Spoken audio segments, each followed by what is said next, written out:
Good morning, students. So, we starting our lecture with the air pollution control techniques. So, there are different source control techniques. What is the most important is the set the tools to control the air pollutant emissions. So, control measurements describe the equipment, processes, or actions used to reduce the air pollution. The extent of pollution reduction varies among the technologies and the measures. So the selection of technologies mainly depends on the environmental, engineering, and the economic factors. So what are the control of particulate matters from the stationary sources? So first one is the settling chambers. As you can see in this figure, horizontal flow settling chamber described. So settling chambers are used the forces of gravity to remove solid particles. So the gas stream enters a chamber where the velocity of gas is reduced. So large particles drop out of the gases and are like recollected in the hoppers, right? Because settling chambers are effective in removing only large particles, they are used in conjunction with a more efficient control, right? So these are the settling chambers. Now, second is the cyclones. So the general principles of inertia separation is that the particulate laden gas is forced to change direction. So as the gas changes direction, the inertia of the particles causes them to continue in the original direction and be separated from the gas stream. So the walls of the cyclones narrow towards the bottom of the unit and allowing the particles to be collected into the hoppers. So the cleaner air leaves the cyclone through the top of the chamber, flowing upwards in the spiral vortex and form within a downward moving spiral.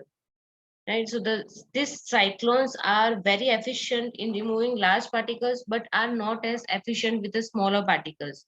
For this reason, they are used with other particulate control devices. As you can see in this figure, a cyclone, there is a cyclone separator and wet collectors provided, right? This upper portion is for passing the clean air. At the bottom of this is a rotary valve which involves in the dust outlet. There is entrance of dusty air, right? In this wet collector, there are entry entry of the fuel gases, right? Clean air is right.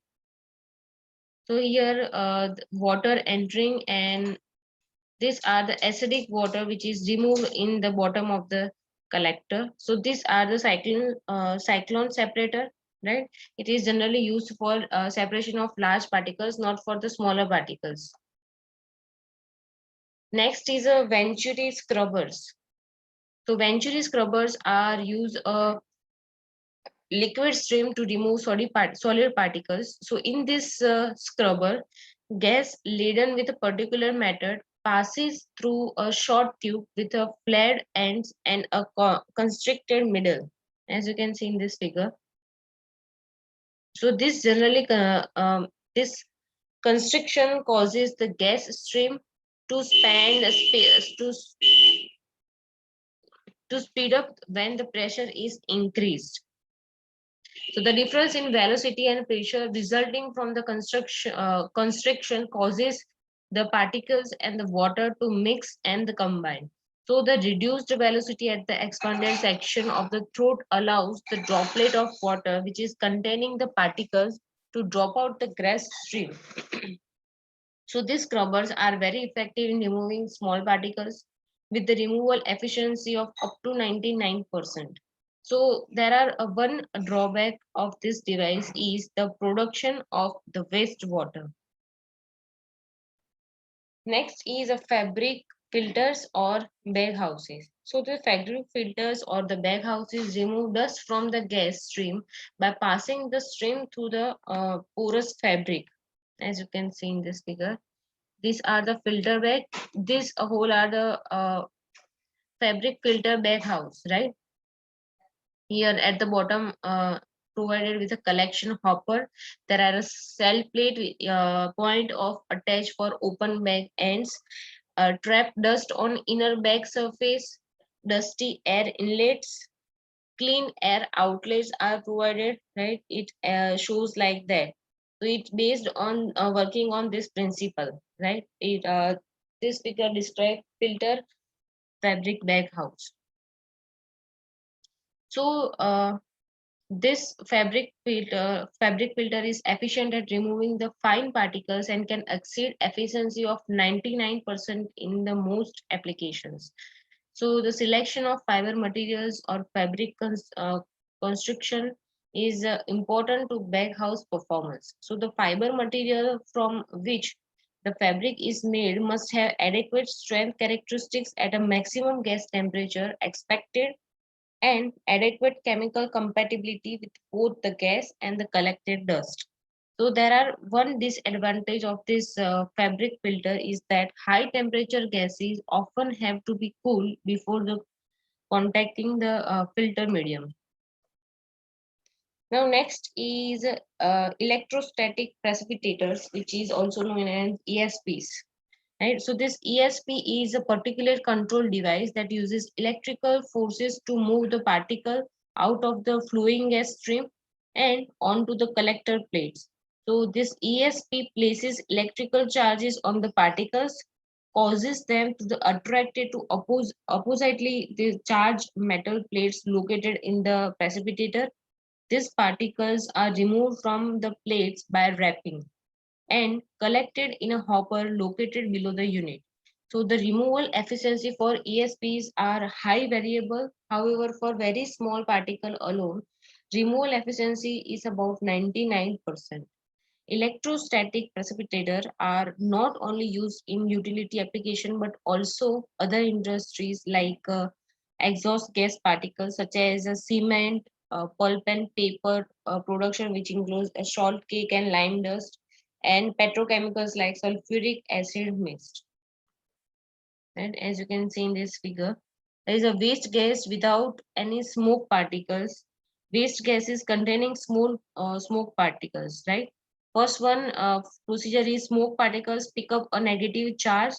Second procedure is smoke particles are attached to the collecting plates. Then next step is collecting plates are knocked to remove the smoke particles, right? So there are negatively charged metal grids are provided, which generally used to pick up a negative charge, which is used for smoke particles. And here positively charged collecting plates are provided, which basically used to attach to a collecting collect the smoke particles, right? And at the end, the waste gases are out without any smoke. So these are whole ESPs is provided, right? There are washing spray, wastewater pipe, collecting electrode, gas distribution plate, gas inlet, discharge electrode, high voltage power supply, wash water pipe, gas outlet, right? And in the industries, it looks like that.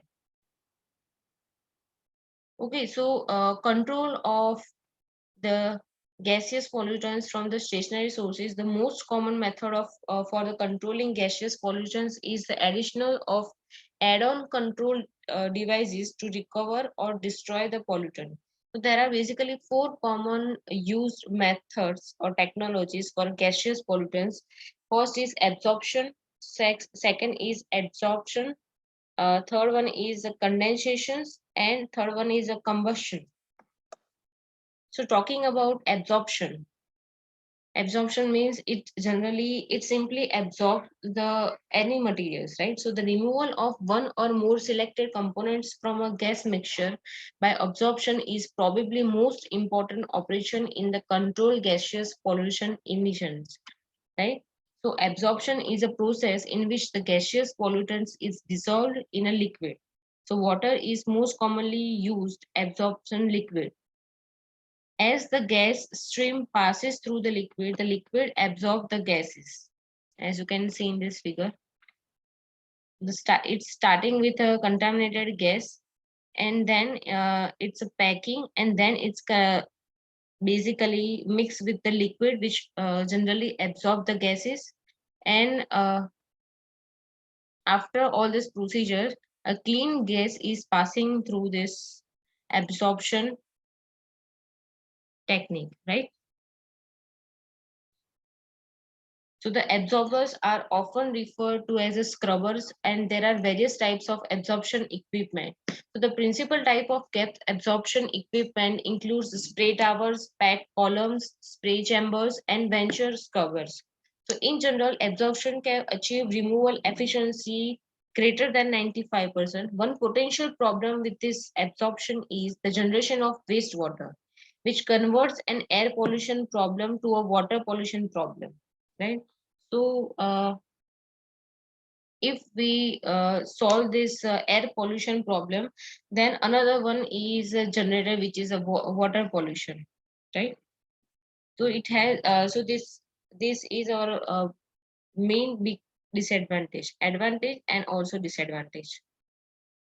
So when a gas or vapor is brought into the contact with the solid part of it is taken by the solid. So molecules that disappear from the gas either enters inside the solid or remain on the outside attached to the surface. So the former definition is termed as absorption and the later adsorption. So the most common industrial absorbent are activated carbon, silica gel, and alumina because they have enormous surface areas per unit weight. We are talking about absorption. First one is absorption. So don't stuck between these two terms, right? Absorption is we studied earlier, and this one right now we are studying is adsorption, right? Activated carbon is the universal standard for purification and the removal of the trace organic contaminants from the liquid and vapor streams. So for here, first one is described a regenerative carbon absorption system, and second is a non-regenerative carbon absorption system. Right. So the carbon absorption systems are either regenerative or non-regenerative. So for the regenerative system, it usually contains more than one carbon bed, as one bed actively removes pollutants and another bed is using regenerated for the future use. While talking about non-regenerative system, it have thinner beds of activated carbons, and in non-regenerative absorber, which is disposed pollutants. Right, as you can see in this figure.